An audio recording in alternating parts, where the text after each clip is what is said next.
En ce dimanche de Carême, l'Église nous fait entendre l'évangile portant sur la transfiguration du Seigneur. Et dans ce récit de la transfiguration, mes bien-aimés, nous touchons à ce qui fait l'originalité de la foi chrétienne. En effet, nos frères et sœurs juifs, musulmans et d'autres personnes croient en Dieu, mais ne sont pas pour autant des chrétiens. Ce qui fait le chrétien, c'est la foi dans le Christ. C'est de croire que dans le Christ, Dieu s'est fait homme. Oui, bien-aimé, Jésus était un homme comme nous. Il avait des vraies mains, des vrais yeux qui pleuraient, un vrai corps qui se fatiguait. Il est un homme qui est mort, d'une vraie mort.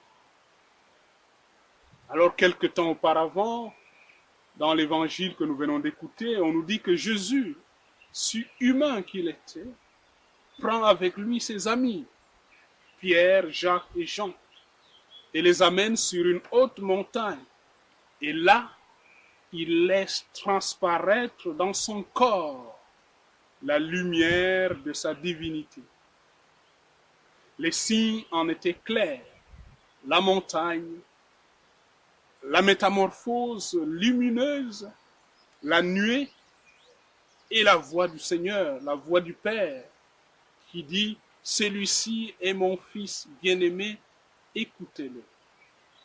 Tout ça nous dit que c'est de la manifestation divine dont il s'agit ici. La vraie foi chrétienne, mes bien-aimés, n'est pas de penser que Dieu existe, mais d'oser affirmer que la gloire du Dieu unique est sur le visage d'un homme, Jésus-Christ. Et alors, en quoi cette transfiguration nous concerne aujourd'hui? Eh bien, si Dieu s'est fait homme en Jésus, c'est pour que l'homme soit fait Dieu, nous dit saint Irénée. La transfiguration du Christ nous dit que nous sommes appelés aussi à être transfigurés, à être lumière comme le Christ, à être divinisés par notre Dieu.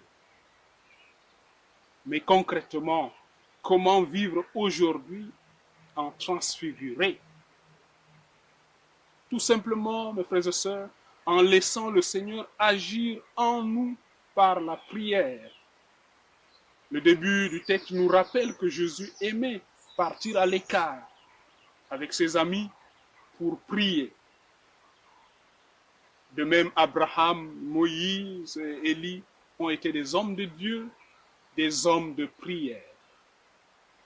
La deuxième chose que je vous conseille, mes bien-aimés, c'est laisser le Christ nous éclairer par sa parole.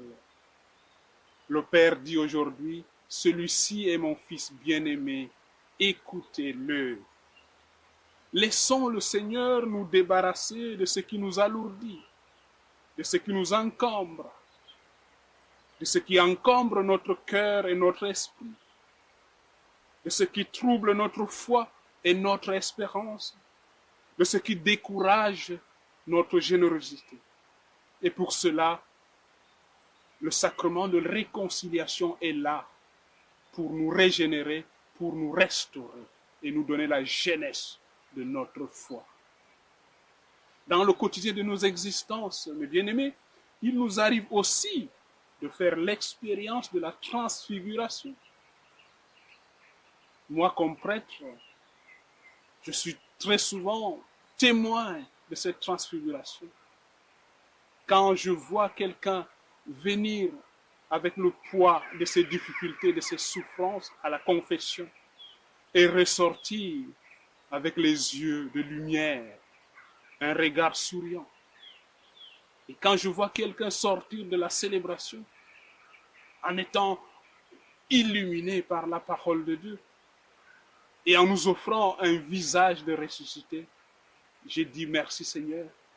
Voilà l'expérience de la transfiguration qui nous montre que Dieu est véritablement avec nous. Bon dimanche à vous tous.